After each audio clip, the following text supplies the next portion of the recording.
My garden grows wonderful, delicious, life-sustaining food for 165 days out of the year. But what do I do about those other 200 days of the year? How do I provide food for my family during that time? This year we set out to grow some easy-to-store survival crops that will feed our family through the winter, even without needing canning or refrigeration. A lot of these crops are going to fall into the category of what we call starchy vegetables. And that's because they contain more starch, so they typically contain more calories and less fiber than some of the other vegetables you might be thinking of that grow in the middle of our summer garden. Starch is a type of carbohydrate. Our body breaks it down into glucose that we use as energy. So this is these calories, the standard adult diet of 2,000 calories. We need to get 2,000 calories from somewhere. So these starchy vegetables will provide a lot of those calories that we need to have energy for the day. So the first vegetable is potatoes. Potatoes have been the entire mainstay of certain populations over time. They are obviously a life-sustaining food. Their vitamin C content provides this essential nutrient to prevent scurvy. But potatoes also provide a lot of potassium, which is an electrolyte aiding in the workings of our heart and nervous system. Don't forget to eat your potato skins though, because the skins provide fiber, which is important for your digestive health. Potatoes are planted from seed potatoes that are saved from the previous year's harvest. And they have eyes on them that are these growing buds that will start to send out roots and grow the plant from. If you want to get the largest potatoes possible, you cut the potatoes so that there's only 2 to 3 eyes per chunk of potato. Potatoes are typically planted early in the spring. They start to develop underground for a long time before the plant breaks the surface, eventually many of the times, but not always, producing flowers, and then ultimately dying back. It's when the above ground plant dies back that you know that the tubers underground are ready to harvest. To get potatoes ready to store for the long term, you need to cure them first, which is to take them into a cooler temperature, ideally below 60 degrees, between 45 and 60 degrees, but with a pretty high humidity, 85 to 90% humidity for about 2 weeks. So what we did is we took ours indoors and then we covered them with a tarp. So the tarp helped to hold in some of the humidity while they were curing. And when they're curing, this is a time when little nicks or cuts can heal over with kind of a bit of a scab that helps to keep them so that they don't rot when they're in storage. One of my childhood memories is coming down from upstairs where I slept and finding my grandpa cooking potatoes and elk sausage. Now, I don't have any elk sausage, but I have 3 kinds of potatoes now. After you cure them, sort through them, make sure there's none that are kind of squishy or smell bad, and take those ones out. The rest can be stored in a dry container like a cardboard box or a basket. So they need to have some ventilation, but you want to keep them in the dark because the light will cause them to turn green and produce toxins that you'd rather avoid. So potatoes can be stored all winter in a cool, dark place. 45 to 50 degrees is ideal. They can be in your pantry or an unheated basement. Kind of on the cooler end, they'll last longer. On the warmer end, they'll start to sprout by spring. But in the springtime, you can take those ones that are sprouting and plant them for next year. The next crop on our survival crops list is corn, and corn is one of the most widely consumed cereal grains. Just like potatoes, it's very high in carbohydrates. This is the energy that we need. It also contains a fair amount of fiber and protein. Corn is also high in several vitamins and minerals, including manganese, phosphorus, magnesium, zinc, copper. And what we're talking about growing for storage is what we call field corn. Alternately, you can also grow popcorn. So field corn and popcorn are both allowed to dry. As long as you're not having excessively rainy weather, it's fine to just let the corn completely dry on the stalks. You can take them inside, remove them from the cobs or not remove them from the cobs. If you're going to store the corn on the cob, you should at least remove the husk because that can store moisture and lead to molding. You can place the ears on a slatted table or some other place with good airflow to make sure that the ears get evenly dried out. Corn kernels that are fully dry will be brittle and it will shatter if you try and hammer it, as opposed to denting or bending if you try and hammer it. Corn is super easy to grow. You just plant it right into the ground, and I'm always amazed when I see the corn start popping up after a good watering in when I plant it. It doesn't need a ton of watering. So field corn is the type of corn that you typically are going to grind up into cornmeal, polenta, corn flour, And popcorn obviously is used to pop and make popcorn, but popcorn is also good to use for grinding into cornmeal as well. Next crop for good long-term storage and survivability is winter squash. Winter squash is lower in calories than potatoes and things, but it is really high in vitamins and minerals. It provides high amounts of vitamin A, B, B6, C, and E. Also, it's high in magnesium, potassium, and manganese, which play important roles in bone health. And orange vegetables and fruits have been particularly effective at protecting against heart disease. The two winter squash that we choose to grow are butternut squash and pumpkins. And one of the reasons we choose butternut squash is they are particularly resistant to squash vine borers and squash bugs.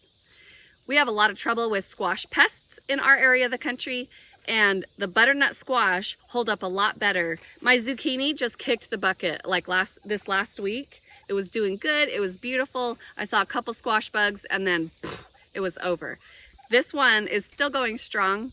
It's just naturally more resistant to the squash bugs and the squash vine borers. In order to get this squash to store the longest, you're gonna need to let the vines die back. At the least, the stem where the squash meets up to the plant should be brown. When you're harvesting squash for storage, it's a good idea to leave an inch or two of the stem attached. When you pull the stem entirely off the plant, you often open up a place for mold or other pathogens to get into the fruit itself. You can lay out the fruit and sun cure it in the field for 5 to 7 days, or cure it indoors at around 80 to 85 degrees in an area with good air ventilation.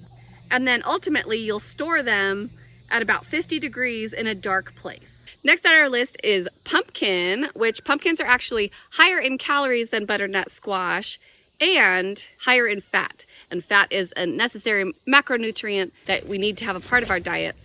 Like butternut squash, it also has a lot of the vitamin A precursors, beta carotene and alpha carotene. That is what your body turns into vitamin A after you consume it. Beta carotene also helps to keep your vision sharp. Pumpkin seeds are planted straight in the ground in the spring. We love to keep pumpkins around for the fall holiday season as decor and then turn them into delicious food. You want to make sure and harvest like butternut squash after the plants kind of die back, but before you get any frost. Once these go through a frost, they will get soft and squishy and will spoil really easy. If you're using them for decor on your porch, bring them in at night when it looks like it might frost at night and put them back out again in the morning when it's warmer. Try and leave the stem on if you can to prevent breaking that skin, and store these also on cardboard or on straw in a cold area. Squash and pumpkin are good, obviously, in all the traditional baked goods. They can be used interchangeably in pumpkin pie, pumpkin cookies, pumpkin bread. But squash is really good also with pasta or even pureed and blended into a pasta sauce. Also, don't forget about the classic pumpkin soup. And if you've got a Harry Potter party going on, pumpkin pasties. Next we have sweet potatoes. Sweet potatoes are actually not a potato.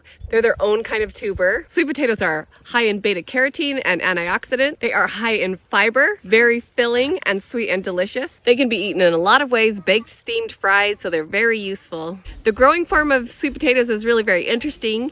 You plant sweet potatoes from what is called a slip, and it's a little plant that grows off of a tuber from the previous year. You can mail order these slips, and they come kind of wilty, but you just rehydrate them in water for about 48 hours, and then they are all perky and ready to plant. We love sweet potatoes in pancakes or a sweet potato pie. Also, I have a couple great pasta recipes with sweet potato in them, and I have a really great recipe for sweet potato and black bean chili. Once you get sweet potatoes in the ground, they take off and they cover everything. They spread all over the place and cover your whole garden. In the fall, you wait for the vines to start to yellow a little bit, and then you can harvest them. You can actually harvest them earlier than that if you want a more manageable sized tuber, but we want to get the most food possible from our tubers. So we let them get nice and big, and we start to harvest them. They need to be cured at a pretty high temperature and pretty high humidity. So when we pull these up this year, we will go ahead and put them in our greenhouse. It needs to be about 85 degrees, and cover them with a tarp just like the potatoes. And you do that for about 2 weeks. And then after that, they need to store at a cooler temperature in the 50 to 60 range, but they need to continue to have that high humidity during that time for the next about 6 weeks to fully finish curing. This actually helps develop the flavor, and so they will be the most flavorful after that complete curing time. After that, just keep them stored away in a dark, cool place. And just like the potatoes, if they start sprouting by spring, well, you're just ready for next year's planting. Dry beans have been cultivated around the world for thousands of years and are still a really important food source worldwide because they are unique among the plant world in providing such a high protein content. So dry beans are really important in our survival garden. Dry beans are also really high in fiber, which is really important, particularly when you're eating a lot of starchy foods like some of the other vegetables on our survival crop list. Pinto beans are one of the most nutrient-dense foods at 245 calories per cup of beans. Something that's great about beans, this is actually a later harvest of beans of mine. I already have beans that I have grown and they have dried and I've harvested them, but their growing season is short enough that you can tuck beans in throughout your garden as some of your other earlier crops come out in the year, and that can help you increase your yield of dry beans. Beans are planted very easily right from seed. One more good thing about beans is they actually improve the fertility of your soil for the rest of the crops that you're growing. Beans can be eaten at any stage of maturity. You can eat them immature as green beans, or you can wait for the beans to get nice and plump and you can cook them up and eat them at that stage, or you can let them dry completely and store them. Beans that you dry in this way will actually be fresher than a lot of the beans you get at the grocery store. They cook quite a bit faster than what you'll get from long-term storage at the grocery store. The variety of beans that I'm growing is a horticultural Taylor bean. They also called them October beans. This was just for my local garden store, but apparently lots of people call different beans October beans, shelling beans, because they go through that process of shelling them in October. So that's not really an identifiable name for them. As far as I can tell, they're pretty similar to what we find in the grocery store as cranberry beans. So they're really pretty and have these pretty pink streaks on the pods and pretty pink splotches on the beans. Beans can actually be super beautiful. Not that that makes any difference in trying to survive, but it sure brings joy to my heart. Once your beans are completely dried out, you can store them in a mason jar, or you can reuse other food-safe plastic containers like juice jugs. And for best storage and quality, you can throw in an oxygen absorber. Keep them in the dark, and these will last you well past the winter, till the next year's bean harvest comes in. Any beans can actually be stored and used as dry beans as well. So even what you're growing as green beans, when you're saving seed for those to plant for the next year, if you get extra hungry, you could eat those. Beans can be added to all sorts of dishes. They help make vegetable dishes more filling.